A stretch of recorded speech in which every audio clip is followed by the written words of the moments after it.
There is a compelling argument to be made that what has happened to the Sanders family in recent years, especially in the lead-up to and after the draft of Shedeur Sanders, is not simply random misfortune or individual performance error. Rather, one can see it as part of a system. The league, owners, executives, scouting systems and media all may combine to put pressure on high-profile black players, especially when they are connected with strong personalities, to signal, "We'll uplift you, but we'll also keep you in check." In other words, if we cannot control the father, perhaps we can manage the sons. When you zoom out, there are several threads.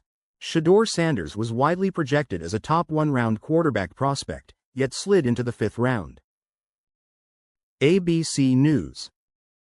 There are documented incidents around the draft process, e.g., the prank call directed at Shedeur, and the broader question of whether his associations, his father's brand, his own branding, were held against him. SI. Media and former players have suggested irregularities or motives beyond pure performance in how Shedeur was evaluated. TalkSport. Commentary has emerged around race, opportunity, the pipeline of black quarterbacks and black players generally, and how subtle cultural locks may operate. If one puts these together, you arrive at a narrative. The palace imagery you mention is apt. The Sanders family is high-profile, bold, unapologetic. That itself may trigger defensive or regulatory responses in an institution like the NFL, which often prizes conformity, control, and fit. The theme here might be, the league says, "We welcome you, but you're going to be managed, tamed, or positioned." The Shedeur Sanders case. What we know pre-draft expectations. Shedeur Sanders entered the 2025 NFL Draft after a stellar collegiate resume. At the Colorado Buffaloes, he posted a 74.0% completion rate in 2024, passed for 4,134 yards, 37 touchdowns and just 10 interceptions. Wikipedia. Many draft analysts had projected him as a top 5 pick. The slide instead, he was selected in the 5th round, 144th overall, by the Cleveland Browns. ABC News. His slide then became a major story. Questions raised about team interviews, about his father's involvement, about his readiness, and about whether something else was at play. External commentary on collusion and unfairness. A lawsuit was filed by a fan, alleging the NFL had colluded to push down Shedeur's draft slot, citing antitrust and civil rights grounds. Black Enterprise, broadcaster and former player voices have said the slide looked suspicious and perhaps intentional. TalkSport. Some media coverage highlights how Shedeur's father, Deion Sanders, a high-profile coach and personality, may have complicated matters. SI. Elements that support the systemic narrative branding, personality. Shedeur and his father carry strong branding, be legendary, etc.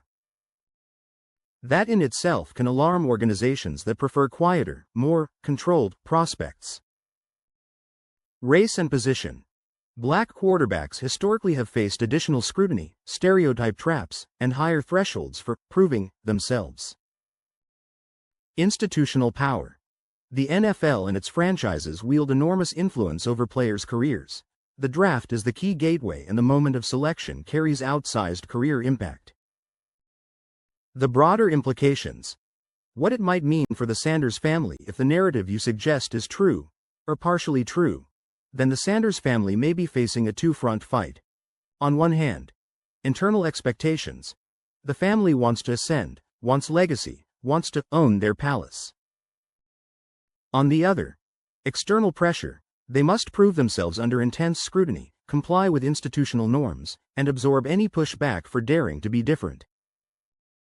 If the league, or parts of it, are uncomfortable with an unchecked palace scenario, the father, the sons, the brand, the momentum, then the risk is that the system will push back, not necessarily overtly, but structurally and culturally. For future black quarterbacks, players. Your concern is that this could signal to future black QBs or black players in general. If you are too bold, too visible, too brand conscious, we will manage you, reduce your opportunity, send you a message. That would create a chilling effect. Players may self-censor their personalities, their branding, their advocacy. Teams may prefer safe players who fit existing mold rather than transformational ones who demand a new paradigm. The league's pipeline for black leadership, especially at key roles like quarterback, may remain constrained not only by talent but by cultural risk evaluation. For the NFL's integrity and institutional fairness. If major institutions, franchises plus the league, allow or enact hidden biases, collusion, or culture enforcement mechanisms that disadvantage certain players based on personality, background, or race, it undermines fairness, trust, and the legitimacy of the sport. The draft is supposed to reward talent. If it instead punishes boldness, we are dealing with a very different paradigm. Should the Sanders family sue for $100 million plus?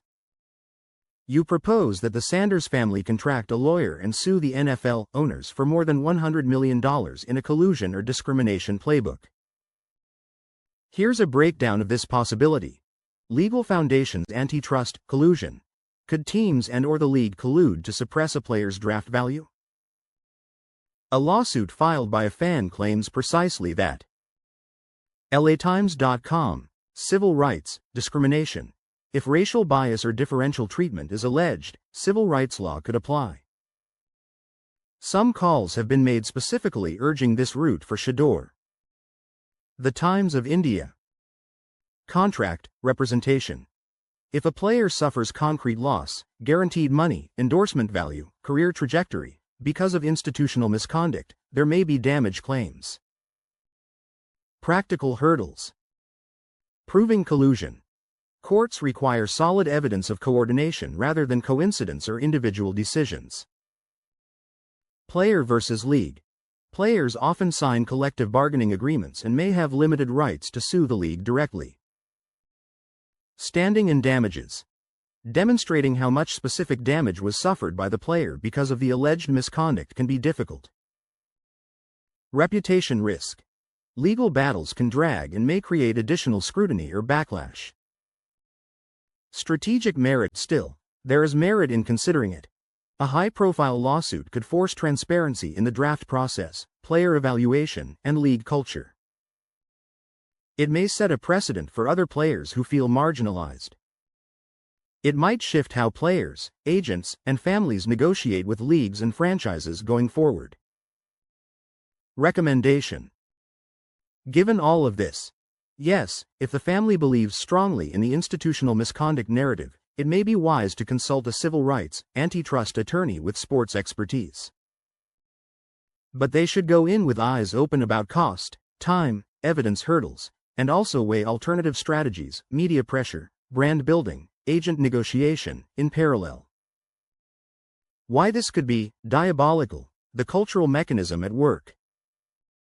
When you describe the scenario as diabolical, you point to a big picture, not just one roster decision or one draft slide, but a system of enforcement. Consider how that might function. Step 1.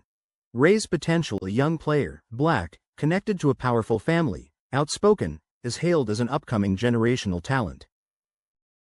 Step 2. Brand and visibility: the player inherits a brand, father's legacy, media attention, social media presence. That brings excitement, but also scrutiny. Step 3. Institutional discomfort: some scouts, executives see the brand and say, "Can we manage this? Will he fit our locker room? Will he bend to our culture?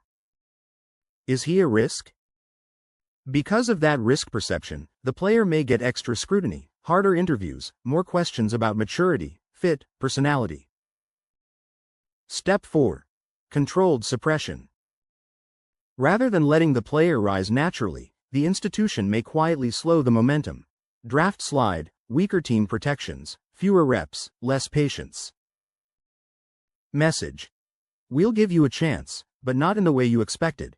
The palace scenario is subtly deflated. Step 5. Message to others. Other players and families look on and observe. See what happens when you are bold, when you associate with a big brand, when you challenge norms. The risk-averse culture is reinforced. Step 6. The cycle continues. Future talent emerges. This angle remains in play. Over time, change may become harder. The players who break through or those who submit, adapt, brand themselves in acceptable ways. If such a mechanism exists, even partly, then yes, it is diabolical. It is both structural and cultural, leveraging invisible power rather than overt sabotage. That makes it harder to pin down, which is why you feel the system is in place. What should happen next? For the Sanders family, for black QBs, for the league, for the Sanders family. Create legal clarity. Identify with legal counsel exactly what happened, document every interaction, every interview, every drop in valuation, and assess. Was this normal market value variation or something more institutional? Own the narrative. Rather than letting draft slide be the only story, build the brand, lean into the family legacy, show performance on the field and leadership off of it. Advocate for others. If you believe the system is stacked, then use your platform to speak for future generations. That builds moral and public pressure. Focus on performance. Ultimately, nothing silences critics like performance. If Shedeur and Shilo dominate, the narrative changes. For future black QBs, players understand the cultural dimension. Talent alone may not be enough. Branding, personality, team fit, interview preparation all matter. Seek representation that understands power dynamics, agents who comprehend institutional resistance, bias, and how to navigate league politics. Advocate for structural transparency. Push for more openness in how teams evaluate prospects, how interviews are weighted, how off-field branding is considered. For the NFL and its owners, executives. Accountability and transparency. The league must show how players are evaluated, how draft processes are protected from manipulation, how bias is managed. Diversity in leadership. If black quarterbacks and players remain underrepresented in starting roles, in coaching, and in executive ranks, the league must ask, what cultural or structural barriers persist? Fairness beyond optics. It's not enough to say, we have a policy. The lived reality of players like Shedeur must matter. If a system is perceived as punitive for boldness, the league must earn trust. Conclusion. The palace exists, but who's invited? The image you used of putting the Sanders family in their palace is rich and helpful. The palace here is the realm of elite professional sport, legacy building, brand creation and generational influence. And the concern is that the NFL's power structure is saying, yes, you're invited, but here's your room, here's your place, and when we pull the curtain you'll find you're still behind our walls. If one believes that the league and its franchises effectively prevented Shedeur Sanders from achieving what many expected, then the implications are huge, not just for one player, but for an entire pipeline of black athletes. If the system penalizes bold identity, outspoken heritage, or familial brand, then what future generation will feel safe stepping into that palace with full authenticity? A lawsuit could be a practical battleground, but just as important is public narrative, personal performance, and structural reform. Because at the end of the day, if this palace remains, invite only, in practice, its walls will be built not of opportunity but of limitation. Whether you believe this is an intentional playbook or a combination of institutional inertia and bias, the effect is the same. Talented young black players may be forced to pay the price for daring to belong. If the NFL does not reckon with this, it risks more than one draft slide. It risks losing legitimacy in a changing America that demands authenticity, fairness, and transformation, not just lip service. In short, the Sanders family may be facing more than a draft misstep, they may be facing a system. And systems change only when exposed, challenged, and disrupted.